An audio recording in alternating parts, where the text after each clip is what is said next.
Hey, everybody. I'm Dr. Mary Bowles, and I'm here with, Jennifer Newell, licensed marriage and family therapist. yes. So I'm a psychologist and a licensed marriage and family therapist. Also, I'm licensed in Colorado, Florida, and Texas. But outside of those areas, I practice as a coach. And I love working with Jen.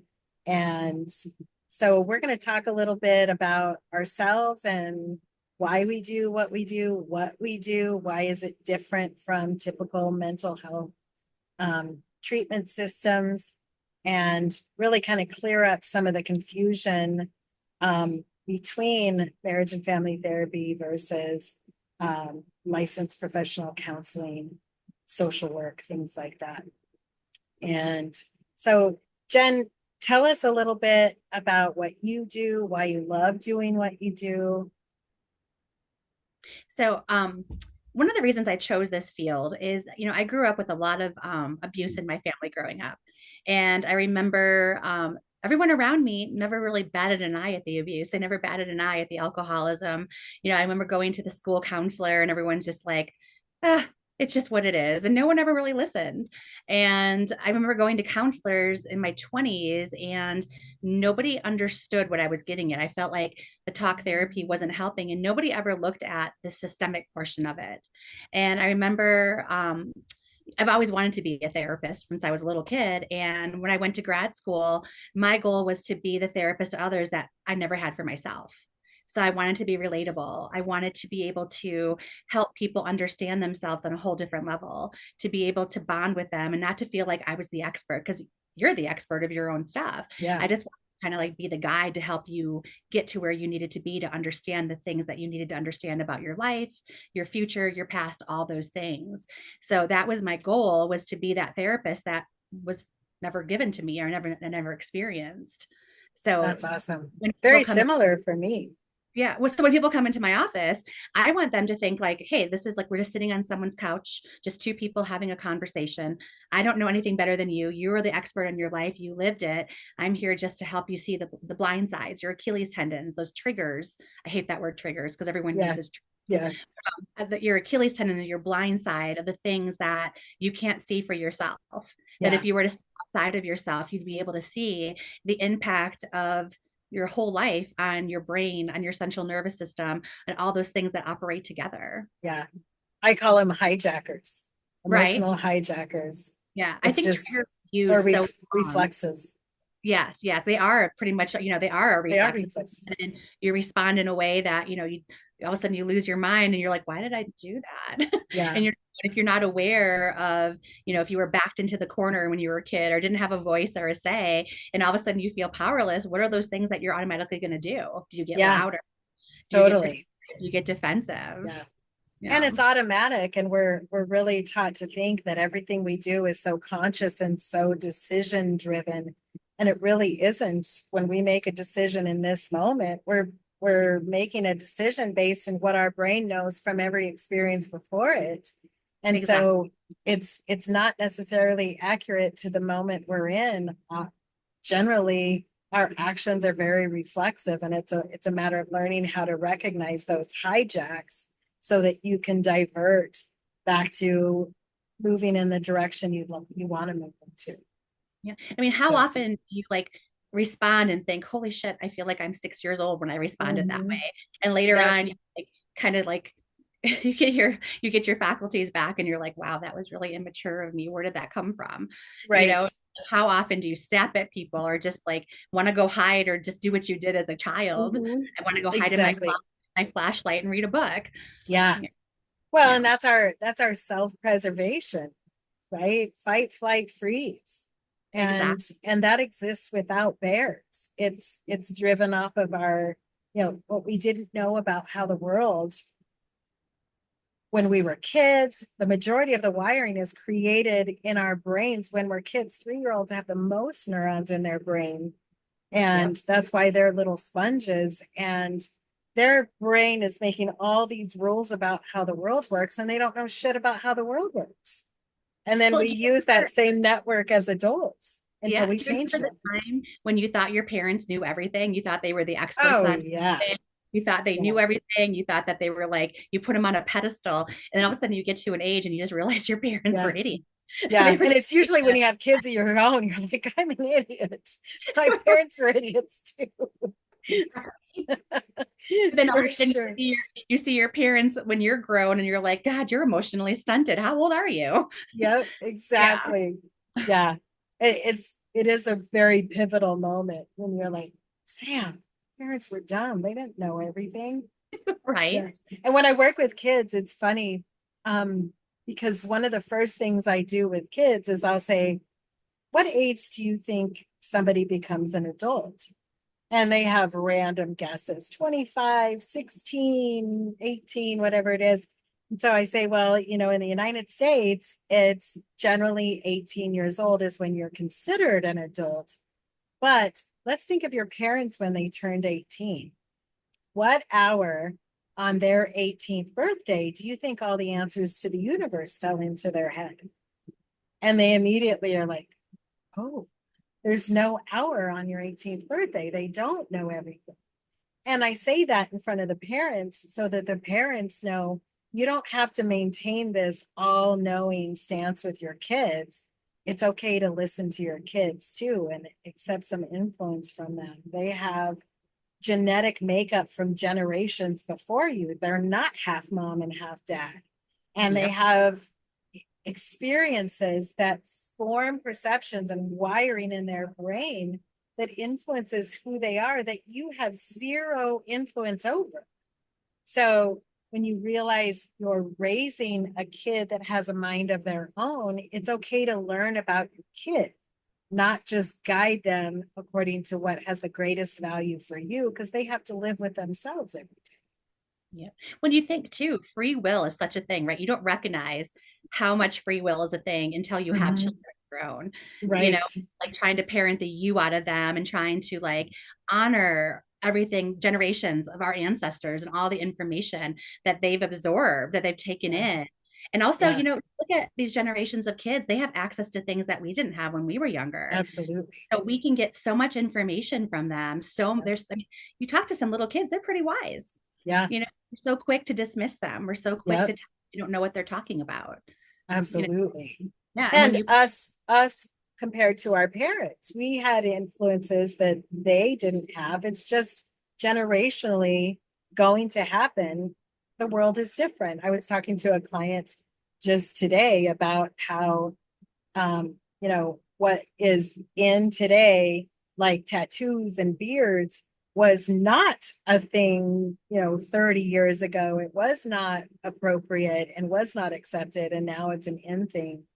And right, there's going to be something else that, eventually beards and tattoos are going to be an out thing. And it's just the evolution of people because there's 8 billion people on the planet, about 8 billion people on the planet. And, you know, we influence each other, especially now with the internet. We have so much more exposure to diverse populations uh, than ever existed in the past. well, and So you're talking about the generational patterns of parenting, right? You had brought that up a little earlier. And I'm trying, it's like we have so many different cultural impacts now, and the world's a smaller place. And yeah. as therapists, we're always told to be culturally informed. But I Mhm. also feel like culture is also a way to pass trauma down. We Yep, use culture as a way absolutely. to say, well, that's just the way that it's done. That's just how Yep, we've been doing it for generations. totally. And we keep that generational patterns of parenting going on that don't work. Hmm. That's why we have so many adults that are like get triggered by their kids very easily. All of a sudden Hmm. their kid is disrespectful and like you will not disrespect me. And it Yes. causes the adult to like become a child themselves, like they're back in sixth grade being bullied by their like Yep. adversary. Yeah, exactly. Yeah. And um, you know, culturally, it becomes very normalized, right? Even thinking about um, how we treat grief in the mental health system. We people come in typically into a therapy office and they say, I'm grieving this person, and somebody says, "Oh my gosh, I'm so sorry. Let's help with that." Well, we're talking to them about it as if it's happening again, which reactivates that grief because it's not actually happening again. Anybody that dies only dies once. But Yep. when we respond with a fight, flight, freeze response around it, it activates the same parts of our brain that are active when we're in a fight, flight, freeze response from an actual threat, like a bear chasing us.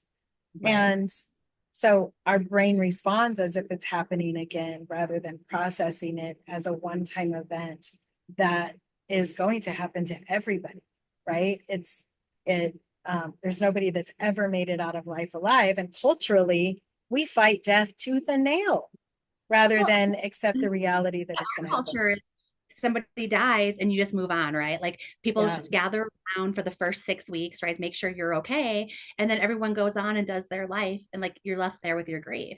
You look yeah, at certain cultures in Africa, every night at sunset, they'll drum. And yeah, that's their grieving process. And it helps they drum and they dance. And it yeah, helps with the whole village comes together and it helps with the person who lost their spouse to know that I'm not alone. yeah, You look at Jewish culture and they sit in Shiva. They have everyone yep, come for a certain amount of time to sit with the person. But our culture, we treat grief like it's just not a big deal. yeah, And then all these people that are sitting here feeling like, why do I still feel bad 6 months later? Well, because you mhm, spent 50 years with this person.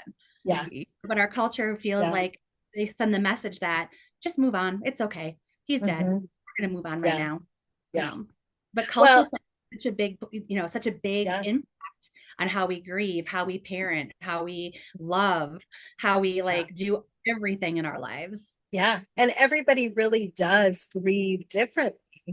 Yeah. You know, I try to help people focus more on that person's life because that life, those interactions created wiring in your brain that you still use today. There's cultural messages like you have to keep everything that was theirs, and that's how you keep them around when actually the memories are there. The things don't actually keep them around. It's the memory about those things. And so understanding there's trillions of different ways to think about things is also what if we stay with our trauma and our stressful experiences and we never interact with them, it's a little bit like putting ourselves into solitary confinement, and people that are in solitary confinement tend to go off, right? They're not getting the oxytocin that they need from eye Yeah. contact and touch, and they're not getting interactions with the world that allow them to think differently.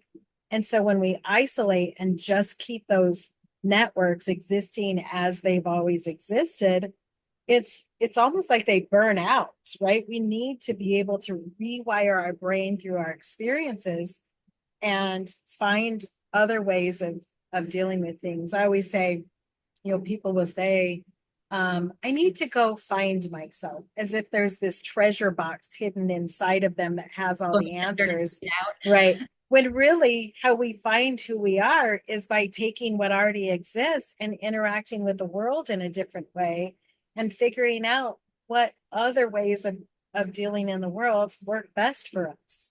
Design ourselves. Yeah, that's the problem is that I grew up in the Midwest, right? So everyone was either Catholic or Lutheran, and everybody was very sexually repressed. We didn't talk about things.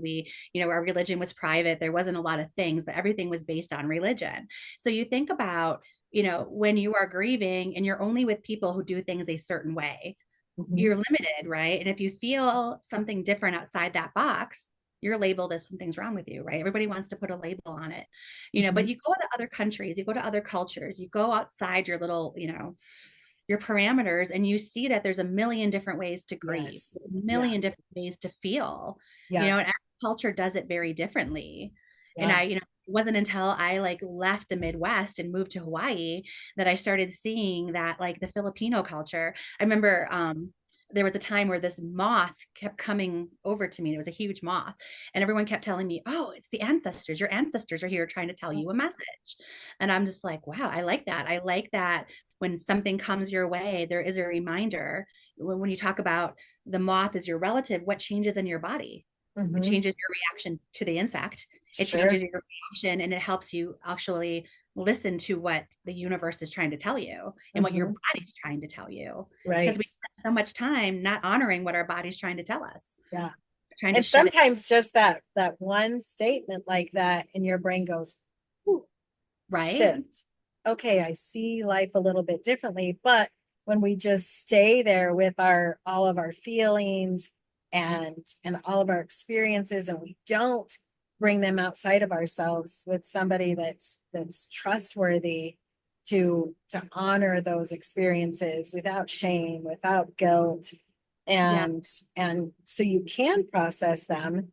It doesn't, if we don't do that, it doesn't connect to other areas of our brain that get us out of fight, flight, freeze, so that we get back to being creative and functioning and effective for our Right. lives. Yep. It So, wasn't until I moved, like, I moved to join the Navy, like just on a spur of the moment when I was 25 and everyone thought I was crazy. All my grad school professors were like, people do not quit grad school at, to join the Navy. at I'm like, 25, I am. yeah. I said, I just need to get away and just experience life outside of this Midwest box.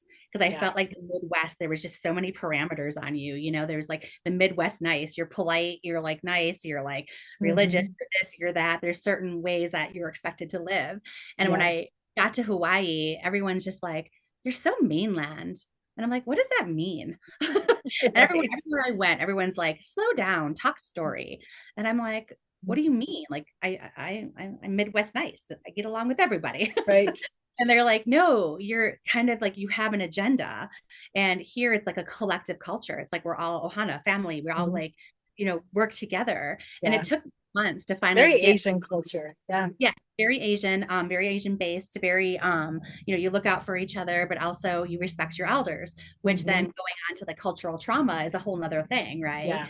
I watched families that I was just like, holy shit, what is going on here?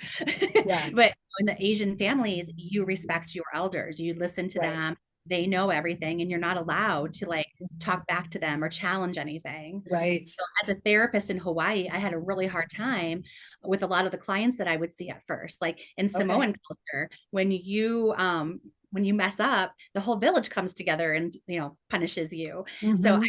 remember the first time I did therapy with a Samoan family, the mom took her slipper off and slapped the kid, and the grandma did too. And I'm like, whoa, whoa, whoa, what is this? And I'm trying not trying to put my mainland ways on Sure. cultures You have that to I was honor their culture. right. Absolutely. Because they're Yeah, normal. Doesn't mean it's effective, but exactly. it is Yeah, their normal. Absolutely. exactly. I got married when I was 17, and my husband at the time was in the Navy. So we moved to Japan. So, similar immersion into a very collective society.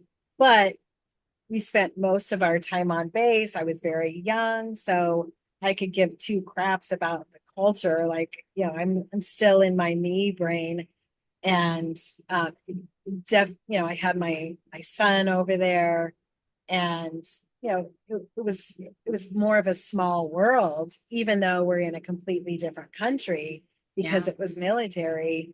We had our group of friends, we did our things together. Every once in a while, we would move outside of that to experience other cultures. A lot of Filipinos in that environment, so we got to learn a lot of their you know different foods and recipes and things like that. So that was some cool stuff to bring back with us, because now my son is married to a wife who's Filipino. So we get Oh, to interact with her family that way. So, but it's my experience was really oblivious to me at the time, was escaping my own generational trauma, my own family history, and just getting the hell out of there, and right. and going to something completely unpredictable, because the chaos was very predictable. Well, and what a cool experience to move to Hawaii. But I did find that when, a lot of people, especially when you're younger, move to a foreign country, a lot of people are afraid to go out and engage in that foreign country, and they keep them Mm-hmm.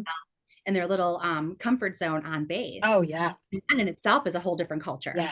The Like, anxiety that I had from my family growing up, very angry all the time, anxiety ridden. This is bad. Make sure you're very polite, and that works for me. But um, that anxiety that I grew up with, and then being transitioned to that environment, my own anxiety is like, no, I'm not gonna, you know, explore too far out of my comfort zone. So I didn't. And Well, think about now as your I got central, older, I definitely am like, that would have been great to have that opportunity with but that think about mindset. the central nervous system. The minute you stepped off base, what would happen? Right? Automatically, you're like, oh shit, I Yeah. don't know the language. I don't know Yeah. the culture. The There's lack so of predictability. much going on. And all of a sudden, all you want to do is like, all of you just wants to go back on base and be in Yeah, your safe place. sure. The nice thing was we lived there for 3 years. And so, you know, the more you explore outside of out of your comfort zone, the bigger your comfort zone gets. And, you know, being blonde, I had long blonde curly hair. People would always touch my hair. And it was everybody was so nice. That collective culture is completely different than American culture.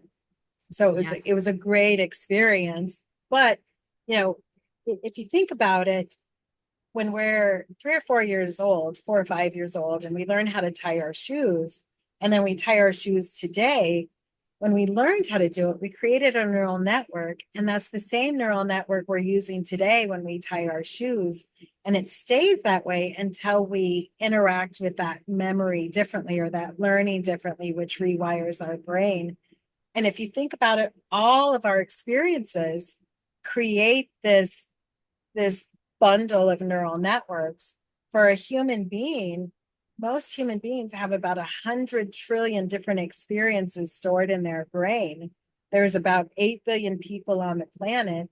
The mathematical likelihood that any two could be the same is zero. Right. So really seeing yourself as a different person and individual and understanding the motivations for why we communicate the way that we do so that we can influence others in the world, influenced by others. Really understanding how your brain works, I think is pivotal to breaking those hijacks or those triggers, or what was it that you called it? Oh, our blind spots, our Achilles Yeah. tendon. Yes, yeah. Our blind spots, being able to recognize those blind spots so that you redirect yourself in alignment with who you want to design yourself to be. And so that you're always waking up with the person you who is the only person you have to wake up with every single day. Learning how to design yourself, even sometimes breaking the rules that our families say we have to follow in order to be a valued citizen. You can also change what you perceive as value. But think And about that's the hard part. it. There's so many when we're little, and those formative years are such Yeah. a small amount of time, but we spend the rest of our lives trying to overcome those first couple of years of our lives. Yes. Going back to that tying your shoes, right? Those neural pathways run so deep that if someone as an adult tried to teach you to tie your shoes differently, we would get so flustered, we would get so Yep. overwhelmed, and we often would give up. Like Yeah. it just blows our mind when someone teaches us a different way to do Yeah. things. I And we're love, like 3 weeks to make or break a habit. And if we don't keep doing those things, we go right back to those neural pathways that were developed at such an early age that keep us doing the same things over and over again. unless we do it emotionally, because when we engage our limbic system, we can change our reflexive responses very quickly. But if we don't do it emotionally, it's just cognitive willpower. And, you know, we kind of white knuckle through things. It can be a lot easier when we understand the difference between cognition or thought versus emotion. You know, emotion is an electrochemical signal that tells our body to take an action to approach or avoid. But emotion is talked about in society as feelings and separate from motivation and separate from regulation and separate from the appraisals that we make cognitively about what we're feeling. And so there's a lot to be understood about those drives so that we can recognize, you know, where do I feel it in my body and what word do I give to my this memory that's being reactivated, and what how would I like to respond? There's that regulation component. So Now, like getting in touch with that limbic that limbic system. Mhm. How would you recommend to people that you like get in touch with that limbic system? Well, there's a lot of different ways. One, people that have trauma tend to learn to numb their emotions. And so think about it in terms of somebody that has sexual abuse. Their their brain is designed to ensure their survival. So their brain numbs that experience so they get to feel less of it. It feels less overwhelming when it happens. But what they found is that the parts of the brain that are connected to the parts of the body that are touched show deficits in development until that trauma is treated. And then the development comes back on very rapidly. And so when you understand the brain is designed to protect you, somebody with trauma, I can't just say, where do you feel that in your body? Because a lot of them go, what do you mean by that? Right. But I will use something like, did you ever get told you're going to Disneyland and have to build up for the excitement of a fun trip, or getting to go see grandma and go on a trip, whatever. And because most of us get butterflies in our stomach, so I'll use butterflies as the example for the excitement that you feel. It's an easier emotion to turn on, which also helps them start to have some more awareness of, where's that fight, flight, freeze response come from? Where's that avoid state? How many clients, how many friends, how many people, the minute that you say trauma, they freak out. They don't want Oh, yeah. to, go back and revisit that trauma. They don't want to have to no, it's too scary. Yeah. So the minute people hear the word, trauma, they automatically assume they have to go back and re-experience it. They Right. have to. This is an assault. This is abuse. This is, an accident, rather than everybody has trauma. Trauma is anything that we don't have a coping skill in place for before it happens. Exactly. And often we don't So, have words, right? We don't have the words to describe what happened, yeah, know what it, what our yeah, the body, language. yeah. Yeah. It's Or the really, freedom to talk about, right? If there's sexual trauma, there's so much in our society that says you can't talk about your private body parts, right. Or let alone yeah, what's that? call it cute little names or private Yeah, parts. yeah, yeah. That's definitely one of the, yeah, when I talk with parents about sexuality, I always talk to them about how important it is that you use medical terminology, and don't create an element of shame. This is why we have to call it a PP, or you know yeah, exactly. So when you use medical terminology, it allows you to talk about it. It allows a doctor who would be appropriate to talk about it, so that when a kid starts using different language, you also know somebody's influencing their language Yeah. about it. And that's an indicator, hey, I talked to my kid. But it also helps remove that sense of shame around it, that okay, we have to talk in inaccurate terms so that I'm comfortable talking about it, rather than these are just the words for it. Because as kids get older, they need to have somebody to talk to. And if they're going to ask questions, if you're not going to answer them, they'll find them somewhere, because they're telling you, I'm ready to ask the question. Wrong information a lot of times. Yep, And exactly. think about that failure to talk about the body parts, right? That failure to discuss anything sexual. That's how sexual trauma often gets passed down, right? Is that Absolutely. The we're not talking about secrecy. parts, and it's like, instead of saying, hey, Uncle Joe can't come over for dinner because he's a molester, we tell everyone in the family, Uncle Joe's coming over, stay away from him. Yes, So we don't exactly. normalize Uncle Joe's behavior, and we don't tell kids, hey, this is your private parts. These are your parts that are like, you get to decide who gets to like see them, Yeah, touch them, whatever. yeah, Uncle Joe comes over and he sits there and, uses words, tells you to keep secrets, does all these things. And yeah. then we're taught, well, Keep this is this what a we, secret is code for tell mom, tell dad, tell a safe person. yeah. Yeah. But going back to that, going back to telling a safe person, how many times do kids go to their safe person and that safe And person doesn't know what to do? So they're like, yep, no, I think you understood. No, I don't think yeah. that happened. We minimize the Yep. kids, we minimize their experience, and then they're left thinking that there's something wrong with them. Yeah. I love that because it does um help it, people understand they're one person, you don't stop at one person. It's okay to tell 110 safe people until you feel safe. Yes. Because the goal in telling is to feel That safe. one person they go to has such a big response. And it's not Yes. often the thing that happens to them. It's traumatizing. It's the Yes. response of Yeah. that safe person. And that's one of the reasons too that I became a therapist is that, I was always told to tell, right? So I went and I told my friend's parents, I told the school counselor, my teachers, what was happening in my house, and no one ever did anything about it. Mhm. And Yeah. then I had a friend I was a senior and she was a junior. And she came to me saying that she wanted to kill herself. And we went to the school counselor. And what did the school counselor do? It's just a phase. You're just having fights with your friends. You'll get over it. And the next week, she stayed home and shot herself. Oh, So wow. for me, I've always thought I want to be that safe person. I want to be that Mhm. person that That will gives that, take action. yeah, that's been minimized, that has been dismissed. I want to be your person that you can come to, and I'll tell you that was fucked up. Yeah.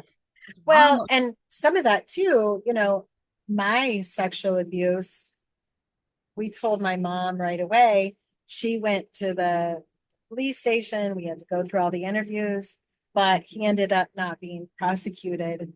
And, but the, that's not the issue. The issue is to tell, right? My job wasn't to make sure that somebody was prosecuted. My job was to tell until I was safe. Right. Right. And we get so hung up on this idea about making sure that, justice is received, that rather than understand me telling also can protect other people, Yes. even if the system doesn't take care of it the way I hope it would, that, the goal is to tell until you're safe. Yes. But, especially as women, we have a history of being minimized. We have a history of Yep. being, you're hysterical. I mean, back in the day, we'd bring shit up and we'd get electroshock therapy or Yep. lobotomies, Yeah. so we have a history with medical wise and with like, with having any kind of trauma to be told that we're overreacting. That how Yes. many times have you had a man be inappropriate with you and everyone's like, just ignore it. It's just, it's just Mhm. the way that it is. Yeah. Rather So than punch him in the face. can you imagine as an adult, we tell people and people minimize this. Could you imagine you're this little tiny person and you're looking up at this person who you think is the most amazing person that can save you Mhm. and dismiss you? Yeah. They don't want to believe that their brother, their sister, their uncle, their dad, their Mhm. mom did something to you. Right. Yep, absolutely. So, Yeah. and there's so many different ways. Every population has some element of prejudice, and I think, um, you know, being able to understand those different cultures and the reality of different groups of people, such as men with when there's domestic violence against them, this Or in our sex against them. yes, Yeah, absolutely, it is a marginalized population because our system tends to look at it as if women are the only people that can be victimized, and that is not the case. The majority of the clients that I see where there's domestic violence involved has been against men, yeah, because in society, we also allow women to slap men on TV. But if a man were to do it, it would be called abuse. And exactly. A whole different standard, right? yes, absolutely. Behavior when it comes to things that men are supposed to tolerate versus women. My Yeah. God, a man did something like that to me that I see women do sometimes. We'd be pressing charges. We would be doing things to like make sure it stopped. But for some Yeah. reason, with the men, we're like, oh, whatever. You're a man. Suck it up. You're Yeah. tough. Yeah. Yeah. And there's, even just the topic in general, so many people don't understand that there's different types of domestic violence. There's situational, there's characterological. Characterological tends to fall more into the personality disorder category, versus situational tends to be somebody that is just really struggling, learning how to cope with a difficult situation in a more effective way. So Right. I don't just push somebody off because they have abused their partner. I make sure to assess, is this characterological, which would be addressed separately from their partner, versus is this situational? And how much of this treatment needs to be separate from the partner so the partner is safe while this person's learning how to cope more effectively. Yeah. So even in general, our society doesn't even understand that. They say once an abuser, always an abuser, once a cheater, always a cheater. Not necessarily the case. I But agree with do you set boundaries to protect yourself? Of course, boundaries are important, but boundaries are not about how you have control over someone else. Boundaries are for yourself. What do I allow to exist in my world? Well, you think too, with trauma, what does trauma teach us? It teaches us to have a high tolerance for pain and bullshit. Mhm. It teaches us to like have a high, have no expiration dates, to not Yep, honor limits. We yep, keep going and going. So yep. often, I tell people like, you have those people that are like, oh, that person just got divorced and now it's 6 months later and they're remarried. And I'm like, well, that's situational because I feel like oftentimes people wait too long to leave Yep. and, 6 years on average. Couples yeah, stay together before they get divorced or ask for help. That's average. that is a high tolerance for bullshit. If you have not Yep. passed, that is Yep. definitely high tolerance. Yeah. You think about that, people jumping into new relationships. I ask people, I'm like, are you emotionally starving? Are you ready? Because emotionally starving is when you didn't get, you were like, there's that fine line of emotional abuse, right? That Yeah. there's attacks on your character. You're just feeling, you leave the relationship feeling like there's something wrong with you. That's the best way to attract the same partner in a different body. But Mm-hmm. already done the work. They say that women, right? We can't just leave a relationship. We can't, when we're done, we have to have a plan, especially if we have to have kids. We Mm-hmm. have to make that plan for ourselves, for our kids, so we're not homeless, that Yeah. we have a plan to go somewhere that we're going to be safe. So Yeah. a lot of women emotionally leave their spouse before they actually physically leave them. Yeah. Oftentimes, they've done the work Because already, they have and to then plan a lot longer, they've done a lot that of work times. to a year to often get back into another relationship to be okay. But there's also the ones that haven't done the work. Yeah. They're experiencing that pain, that hurt. They feel so rejected. All that childhood trauma is coming up. They feel like, their insecure attachments are up and they often latch on to the first person that Yeah. shows connection. Yeah. And what Because they're happens so desperate for that connection. exactly. And I hate to use Yep. this narcissism because I think narcissist is used too much nowadays. Totally. Everything and everyone is a narcissist, but Yeah. I Anybody that doesn't agree with you is a narcissist. exactly. So I feel like it's used in the wrong context, but I do feel Correct. like with women who are emotionally starving, the narcissistic male will pick up on that. Yeah. They Along with tend, the men who are emotionally starving, you'll have those narcissistic borderline women that are like, oh, great. I need this. I want him. He'll do whatever sure. I want. Well, and it's easy. So I tend to look at it more from a biological standpoint, an evolutionary standpoint, in that everybody wants what's easy for them. And if you have, good confidence and strong willpower, and you're able to articulate what you want, and you meet somebody who tends to be more passive, more of a people pleaser, they naturally become the easier target because that's like gold, right? Yeah. So looking at the pattern of it, very normal, but is it effective? No, because if the the powerful partner is not willing to integrate their lives and accept influence from the weaker partner, they don't end up with an integrated reality. Right. They just end up with the imbalance that continues What do and you think? sometimes escalates to Yeah, when abuse. you're emotionally starving, that strong, charismatic person that comes in and like strips you off your feet, right? That's like, you're so amazing. I love you, the love bombing, Yes. that feels great when you're emotionally starving. And Yeah. it's easy to get trapped in that. And before you know it, it's hard to leave. Yeah. And You have, generally, even that strong character, they really want that too, but they want it to be easy. They don't want it, they work hard in a lot of other areas. They don't want that to be hard too. Right. right. So normal within the context of their own lives doesn't mean it's effective. Right. So Where did this whole thing come with relationship should be easy? Where did that ever come from? I have Because no idea. I mean, I don't, when you pick up an instrument, right? If I give you the flute and you start playing it, you're going to be like, this is really freaking hard, right? Yeah. love guess it I'm and going to you have to want learn about this instrument. right? You're going to have to put time and effort into it, Yeah, right? yeah, Otherwise, if you pick it up once a month, you're going to sound just as yeah, shitty as you did when you yeah, started. But for some reason, people think, well, relationships should be easy. You're from two different people from two different backgrounds, bringing in all this different stuff. We're all loved differently. We're all conditioned to love differently, to think differently about yeah, ourselves. But we come together and everyone's like, this is too hard. yeah. Well, we spend more time trying to plan the wedding and we spend no time planning the Planning the marriage. marriage. Yep, exactly. People when they come in, I'm like, if you were to start a business with somebody, would you just be like, fuck it, we're just gonna like Let's just wing, get together. let's just get together and just open this business and just hope it works, right? Right. And you would sit down and you'd have meeting after meeting and you'd Yeah, have like weekly yeah, meetings, team meetings, you'd have staff meetings. yeah, But how do people have their like State of the Union meetings together when they're like, right. Yeah. yeah, they're spending Well, time. and a But bigger problem is that so much of communication is nonverbal.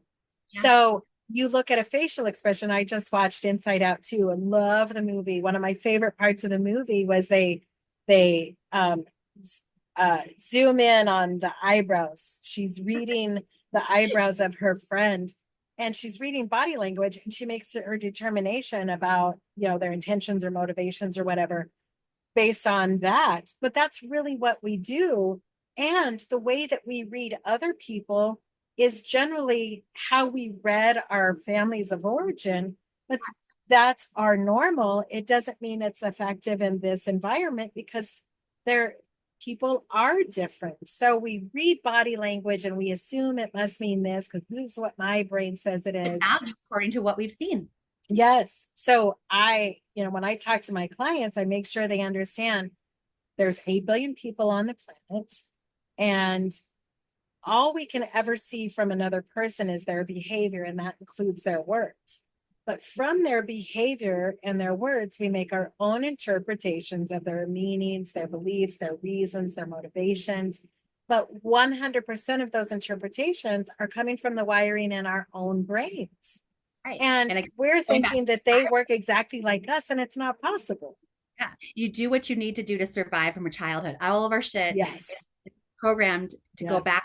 We did what we need to do to survive the Yeah. childhood that. And it's programmed according to us knowing shit about how the world actually works, right? It's Well, 3-year-old brains forming opinions about how the world right. works.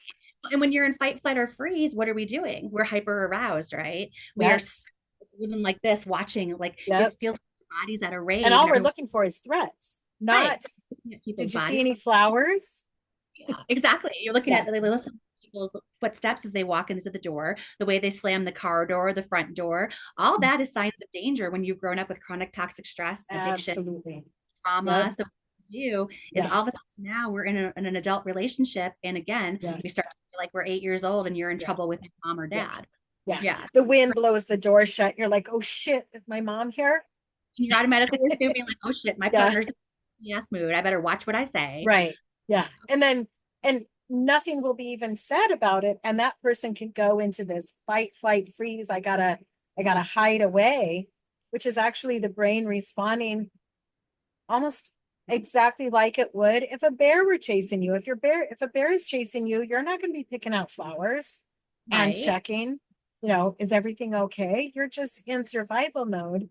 And those automatic hijacks, uh, blind spots, they tell your brain just take an action. It doesn't tell you to check, to recognize I don't even live with my parents. Exactly. It Exactly. just says Time reflexively in respond. front of your husband, and Lonnie's a big guy.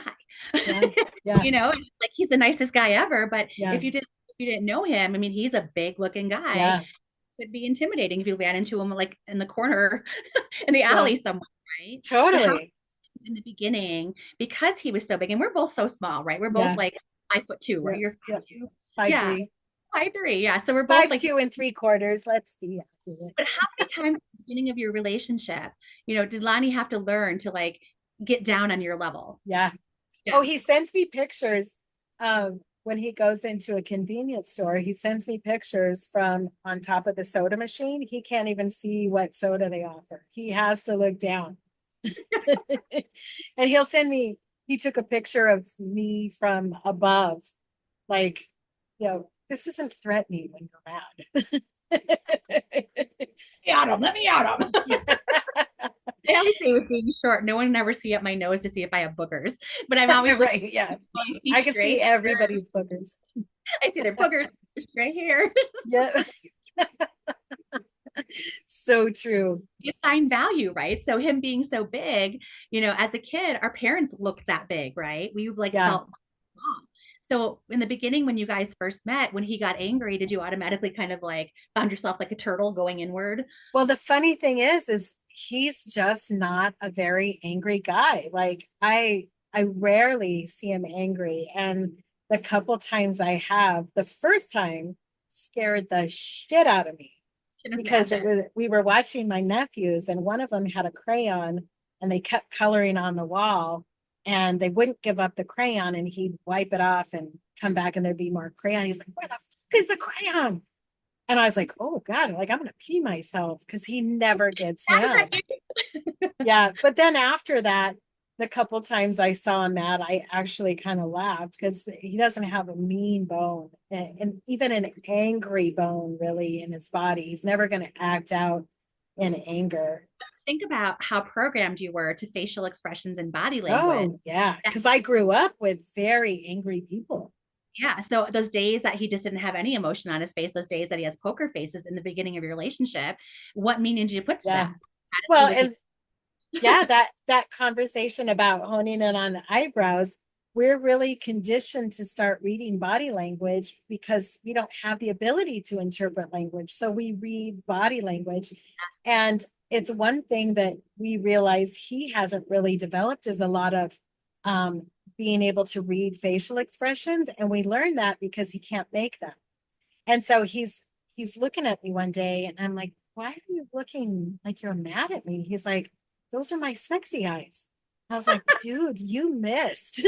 And so we actually, from that conversation, I know that he's also not reading mine. So sometimes he'll be like, I know you're mad. I'm not mad. Like he's had to really trust that I know me better than he knows me so that he can start to read my facial expressions and we know exactly what's happening. But the only way that happens, because the only clear form of communication is through language, we've learned to talk back and forth and understand our interpretations of things so that we have an integrated awareness of what's actually happening for each of us, not just one and my way is the right way. well, we're always looking to figure out where we stand with somebody, right? Like where Yes. and what their body language means, right? Well, and Yeah. here's the thing, like I remember when I first got married, I didn't know my husband very long. Like we had known each other maybe 3 months before we had gotten married. And we had gotten into a fight and he up and he left. And in my house growing up, when someone up and left, they weren't coming back. Right. They're gone. Come back weeks later, the other person would leave.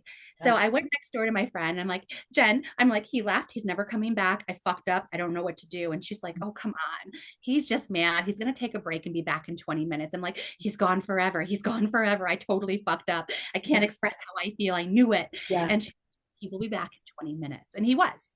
But, Okay. my programming, when people left, they were left. They did not come back. Yeah. So I always learned to walk on eggshells. I Yeah. always to like say what I wanted because I didn't want people to run away and not come back. Yeah. And imagine, had he come back and you were like, oh my gosh, I'm so worried that you were gone forever. And his brain goes, that was awesome. And not even a conscious thought, his body learns, ooh, I'm going to pull that card again. And Exactly. it automatically causes this pattern that exists that is unhealthy. That is better than You no attention. cling and he learns he gets more love by leaving. Is it normal? Yes, people do it all the time, but is it effective? No. And you change that pattern by two people understanding their contribution to the pattern so that you don't have to go through that anxiety. Sometimes it's good to leave for 20 minutes Oh yeah, and for the other person to trust they'll come back. will be back. Yes. Because there is that, we do make those assumptions based on childhood. Yeah. If you watch everybody leave, if you watch everyone get mad and then punch each other, Yeah. when your gets mad or your friend gets mad, you're automatically gonna like duck. You're like, don't Yeah. hit me. Yeah. And all of this, it can sound very meaning based, like it's all the meaning we attach to it. And really, our brains learn just like a rat. If I have a rat in a cage and I want to train the rat to push a lever every 5 minutes, I don't have control over the rat. I have control over my response to the rat. And the rat's dopamine system picks up on that pattern. And a rat, I didn't give him the ability to tell time. His dopamine system picked up on my predictable response. Yep. Human And it's beings work exactly the same way. Yeah. And it has nothing to do with meaning at all. It's just a predictable pattern. And if we don't treat the patterns that exist, people end up feeling pathologized, like they're right. the sole problem, rather than just like what you learned in your example in the beginning, feeling like you were the cause instead of recognizing there's a whole system that's playing a part here. And if you Exactly. don't work with the whole system, it's like going to the doctor with a cough and the doctor says, you have pneumonia, but here's some cough syrup. It's not actually treating the problem. Exactly. Well, one of the So, things too, our body's programmed to be able to predict what's going to happen next for survival. We always want to be able to put meaning to things and to be able to predict. So we mhm, hold that meaning and we hold that feeling in our body, right? That mhm, feeling of, oh shit, there's danger. Oh shit, I can't predict what's going yeah, to happen. I better prepare myself for yeah, whatever happens next. right. And that conditioning is real, right? So we Yeah, will always go back it's to, automatic. yeah, it's automatic. It's everything that we've learned to do as a child to be able to survive the environment we were in. Mhm. And you So can recondition your body to be able to down regulate that fight, flight, freeze response when there's an actual threat, or when there's a perceived threat. When there's an actual threat, you're not going to be able to turn off that fight, flight, freeze response. It still exists. yeah. So it's really a matter of understanding the difference between an actual and a perceived threat, and Well, down regulate your body to stay present. Bessel van der Kolk, the researcher from Amsterdam, I have such a Mhm, crush on him. He's so smart. Him and Stephen Porges have so much information. They've done so much research on the effects of trauma on the body. mhm, And I don't know if it was Stephen Porges that was the one that came up with that, but the exhale, the long exhale, and our mhm. deep breaths is Right. actually able to reset our central nervous system, Mhm. to be able to turn off that fight, flight, or freeze, or bring us down more into, Right. back into parasympathetic nervous system activation. And I love their research because it really looks at not just our brains, right? It's how our brain and our body communicate with each other, how those Yeah. vagus interact with each other to be Yeah. able to tell us what's going on, to be able Yeah. to say, oh, shit, that person, their eyebrows are up. And in my childhood, those eyebrows meant that I was going to get a beating, or Mhm. my dad was about to get really drunk, or whatever was going to go Yeah. on. Yeah. I And how remember when we first started staying next to my dad's house, I heard him whistle one day and immediately my body goes, and I'm 50 years old at the time. The hell? Just it was automatic. And I was like, okay, you need to get rid of this because it does have an impact unnecessarily. I don't need to have a fight, flight, freeze response. I could definitely outrun my dad. being aware of it was the most important thing, right? All of a sudden you Yeah. had that realization, Oh like, yeah. Dad I'm whistled. more You better responsive. get your ass home. Yep. My dad Absolutely. should not have this much power over me with a whistle. Exactly. And when you're little, so much of the wiring that is built is built with less than, less freedom, less intelligent, less control. So there's that emotional knowing that I can't do anything. And it's really a matter of learning how you can, especially when you move into adulthood or you get out of those environments, turning that I can back on, Yeah. and teaching your body how to do that emotionally. It's not cognitive, it's emotional.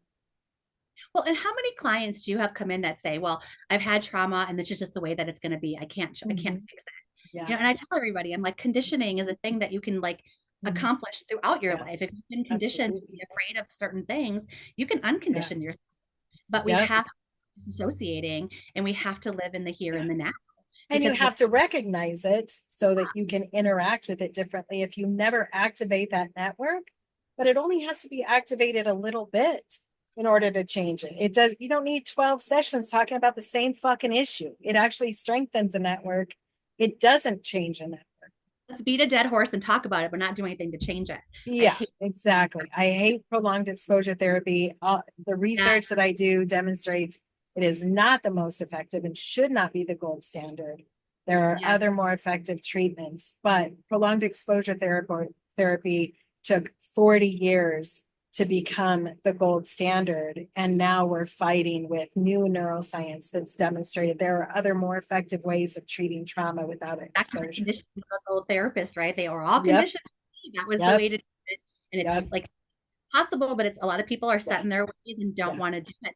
And I tell my clients when they come in, I'm like, how we're going to like break the effects of trauma is like have you live in the moment, because when you've been traumatized, when you've lived with chronic toxic stress, addictions, all that stuff, you're not living in the moment, you're living in the past, or you're worried about the future. So yeah, you are associated with what your brain and body is doing, what yep, you're doing in space.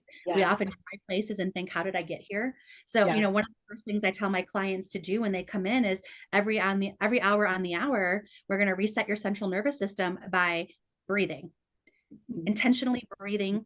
And that longer exhale is going to turn off that vagus nerve. We're going to ask yourself, what am I feeling? Where am I feeling it? How old am I feeling in this moment right now? And the other thing I ask them to do is move, get up and move.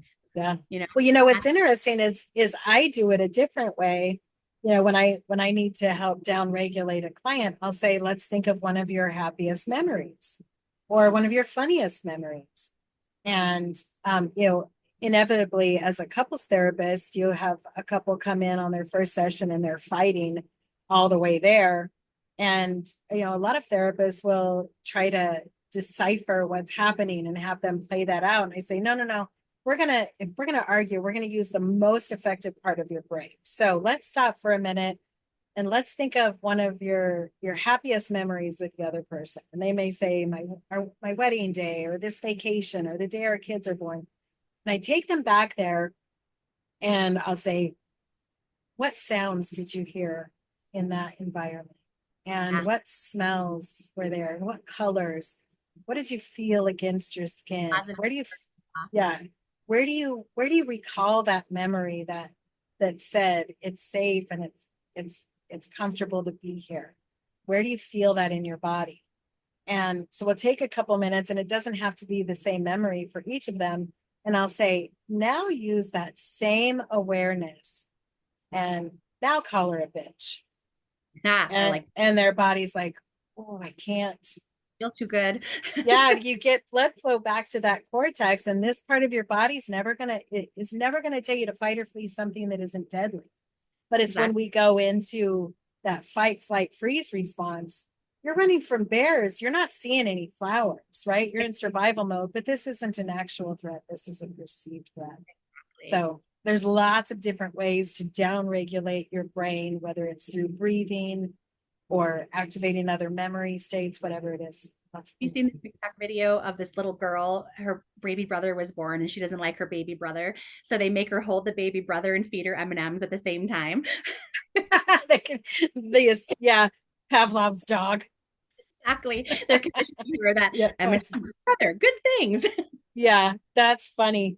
I love that. I haven't seen it. Well, actually, no, I did, but it was a while ago.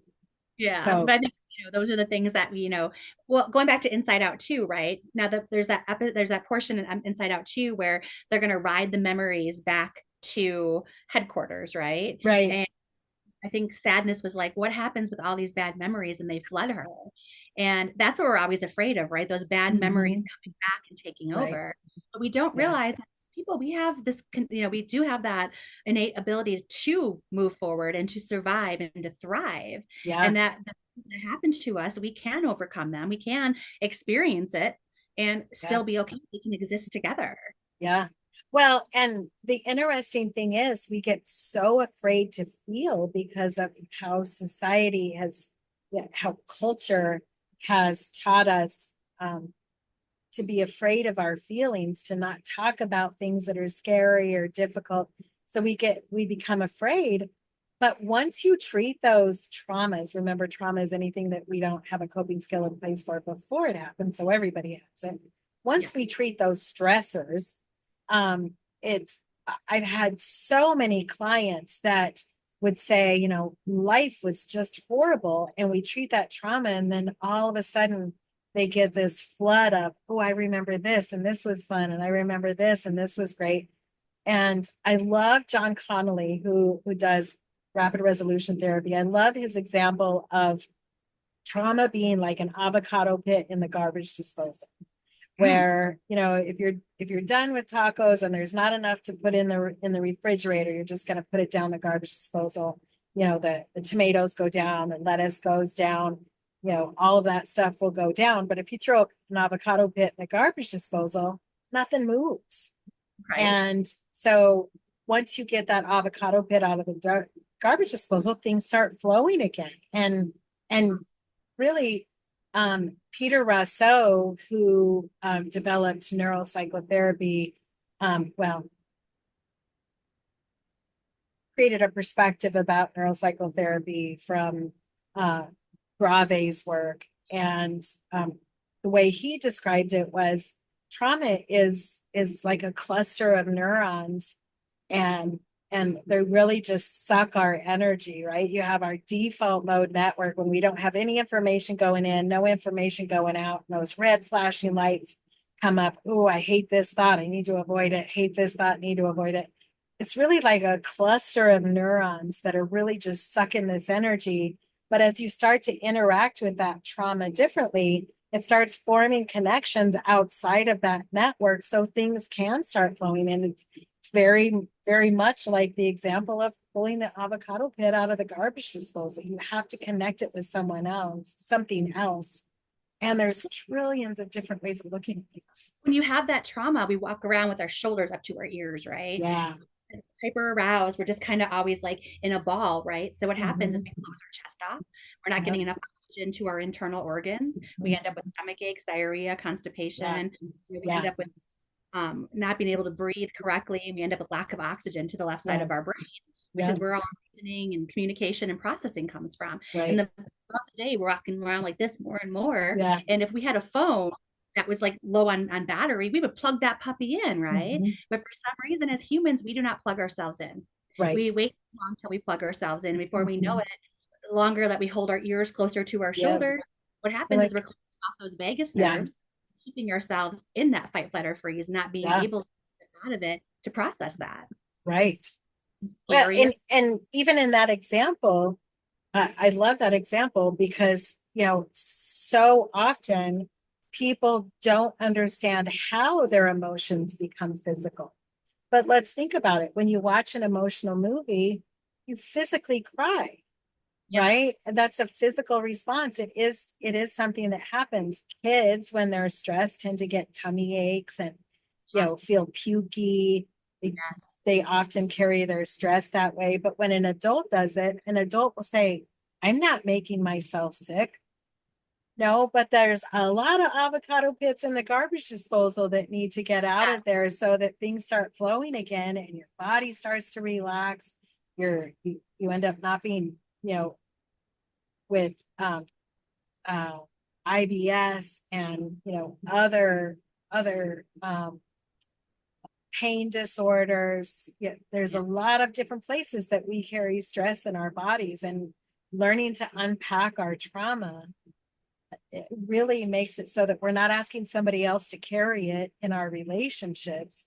Yes. And relationally, I tend to prefer to work with trauma clients with their partners because a lot of that trauma is based in connection injuries in their relationships growing up. And so having that support makes it a lot easier to unpack their baggage together without asking each You other think to about how carry. many people trigger each other, right? They sit there and it's like they have attachment wounds, and hurt people end up hurting people, right? They Yep. use resources, they try to protect themselves, and in the process, we are hurting the other people. Yeah. But back to that, that feeling of that, when you watched Inside Out too, and you saw anxiety just kind of going in circles, Mm-hmm. did you feel that anxiety in your body? Because all of a sudden, I was watching it and it just felt exactly like how anxiety hits me, and I felt it deep in my stomach. What's funny is I used to have so much anxiety before my divorce.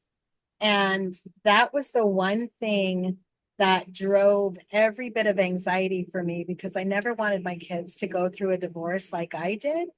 And so once I had to make that decision to divorce him, it was like all my anxiety stopped because the worst possible thing that could happen happened. And I Ah, really don't have that, abnormal anxiety that I did before.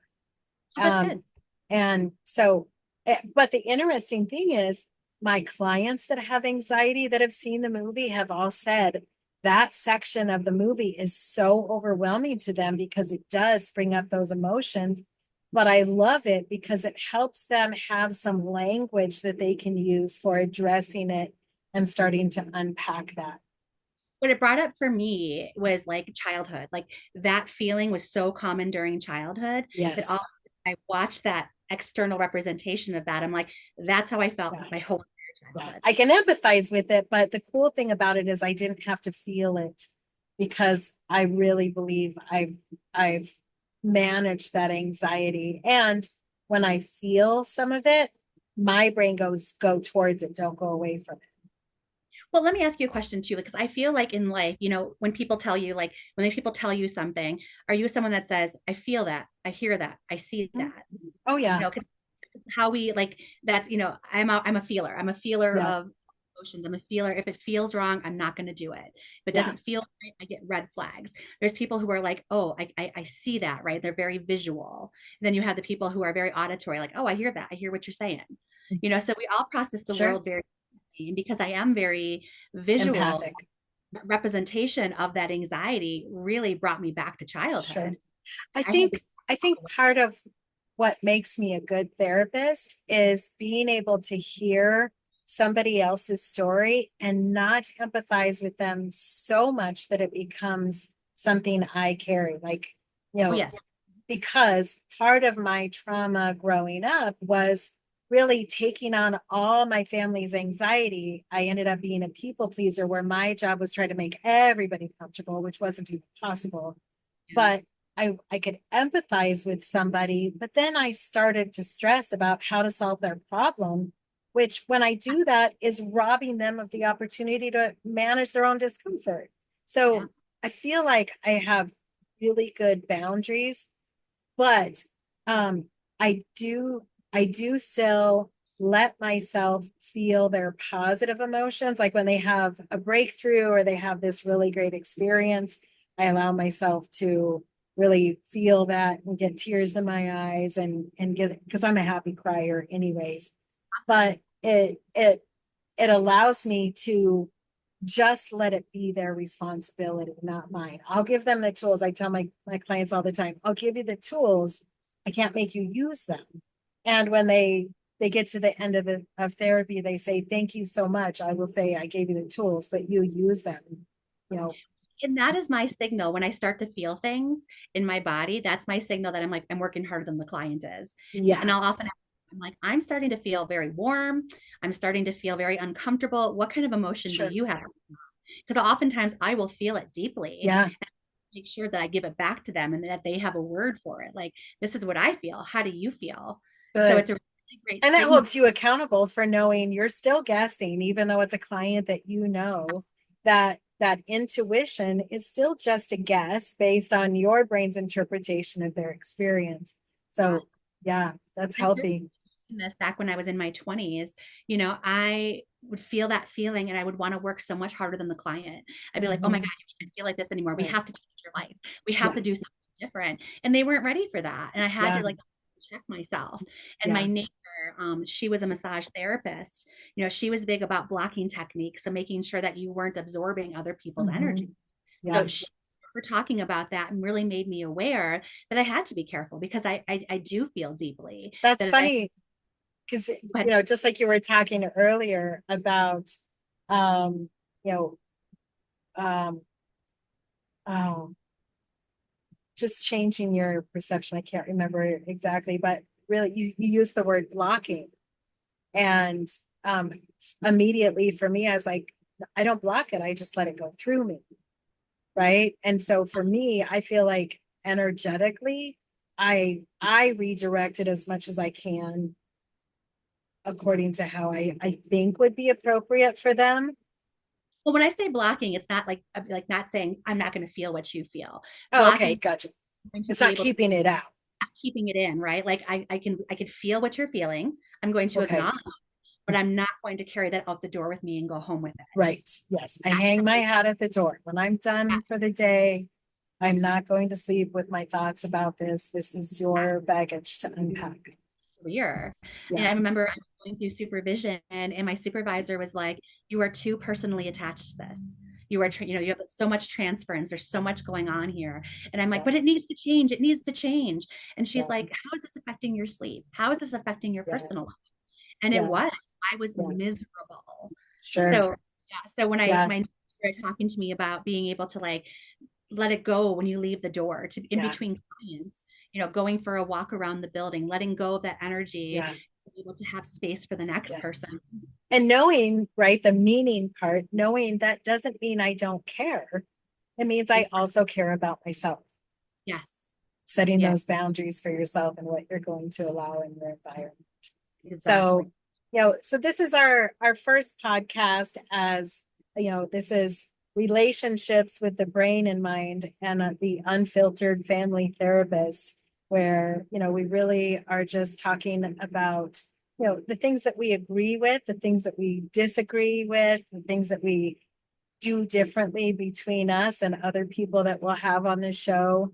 We'll talk about, a Talk about. vast, yeah, a vast array of topics. We kind of touched on a lot of them, but there's so much more, you know, religious trauma, medical trauma, Culture. um, people pleasing, Yes. the interference with state in mental health treatments and um, you know, the gold standard, whether that's effective or ineffective, and other alternative um, methods for addressing stress and trauma, sexual abuse, fetishes, different lifestyles, ADHD.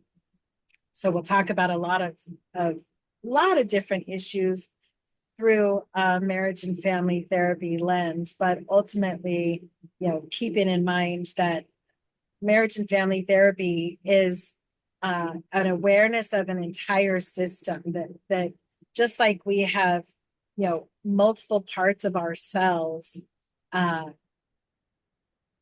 at a neural level.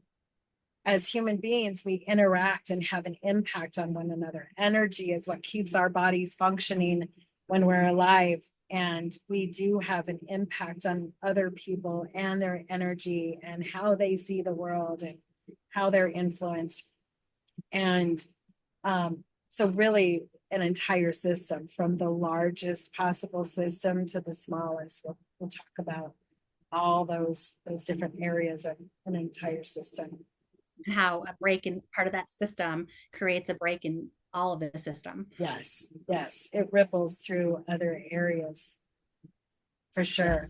Yes. We'll have call-ins, we'll have interviewees that come in and talk about their specific area and the impact that they've seen or that they have on mental health and how it's addressed in in different ways, so that we're not just teaching. For instance, we're not just going to look at how a teacher experiences it, uh, but also how there might be other ways of influencing that environment that may be more effective.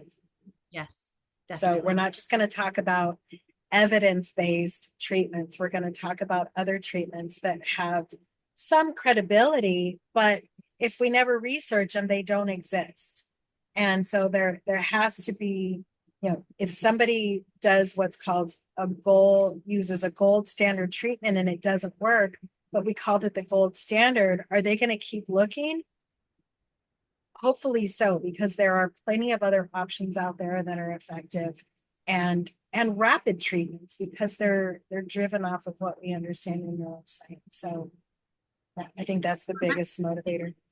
too. Like, you think about the new theories that were developed in the last 20 years, a lot of them were considered witchcraft or like wrong, and like, you can't do this. And Psilocybin. Yeah. yeah, There, yeah, ketamine. There's a lot of other ways of treating trauma and stressors that are not evidence-based, but there's plenty of evidence to shows that. say that they Yep. do work. So, you know, just like if you had a broken leg and an orthopedic surgeon didn't fix your leg, you wouldn't just leave your leg dangling. When it comes to mental health, don't stop looking. If something doesn't work, there are so many other options. So hopefully you'll listen to this podcast and share what you learn and keep looking and helping others keep looking. There's trillions of different ways to look at the problems that exist for you and other people. So Remember, putting yourself first is not selfish. yep, You know, yourself yep, first is necessary at most yep. of the time. I look at that through a systems lens. If I say you're selfish, I'm trying to motivate you to do what has self-preservation for me. So you being selfish is self-preservation. It's not against me. Yes. So I that's another thing that we'll talk about is how to change some of the language that we use to talk to ourselves and others. I always say guilt never makes you a better person. It makes you a better person for someone else. Exactly. Same with shame. Yep, absolutely. There, absolutely. So Exactly. those are some things that we'll talk about. So tune in, share our podcast, and we look forward to talking to you when we do call-ins and hope to see you around. Like and subscribe to our page, and we'll keep it coming. Thanks, guys, for tuning in. Can't wait to Thanks. see where this goes and how much it changes everybody's world and their life and their views Absolutely. on mental health. Yes. See you next time. Bye, guys. Bye.